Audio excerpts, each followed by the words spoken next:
વારસિયા નવયુગ સોસાયટીના ખાલી પ્લોટની પાણીની ટાંકીમાંથી એક અજાણ્યા વ્યક્તિનો મૃતદેહ મળી આવતા પોલીસ દ્વારા કાયદેસરની કાર્યવાહી હાથ ધરી હતી।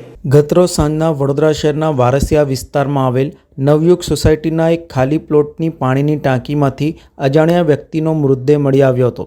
વિસ્તારમાં રમતા બાળકોનો બોલ ખાલી પ્લોટમાં જતા બાળકો બોલ લેવા જતા તેઓને આ ઘટનાની જાણ થઈ હતી। બાળકો દ્વારા આ બનાવની જાણ વડીલોને કરી હતી।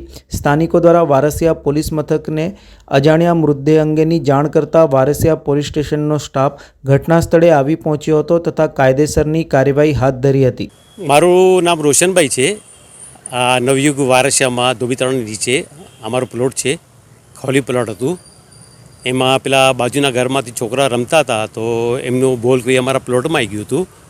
તો એમને ખબર પડી કે આ ટાંકીમાં માણસ કોઈ ડૂબેલું છે, તો એને પોતાના પપ્પાને ફોન કર્યો। એનો પપ્પાએ પછી મારા છોકરાને ફોન કર્યો। મારા છોકરાએ મને ફોન કર્યો।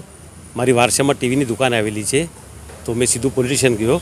પોલીસ સ્ટેશનને મેં જાણ કરી કે આવું બનાવ બન્યું છે અને હું પોલીસ જોડે હું પણ ત્યાં સ્થળ પર આવ્યો તો જોયું તો ટાંકીમાં કોઈની લાશ પડી હતી અને પોલીસે બહાર કાઢીએ અને તપાસ ચાલુ છે। અને જેવી રીતે હું ગયો પોલીસ સ્ટેશનમાં તો એક જ મિનિટમાં પોલીસવાળા મને કીધું તમે જોડે આવો, આપણે જોડે જઈએ છીએ અને તાત્કાલિક ઘટના સ્થળે મારા જોડે આવ્યા।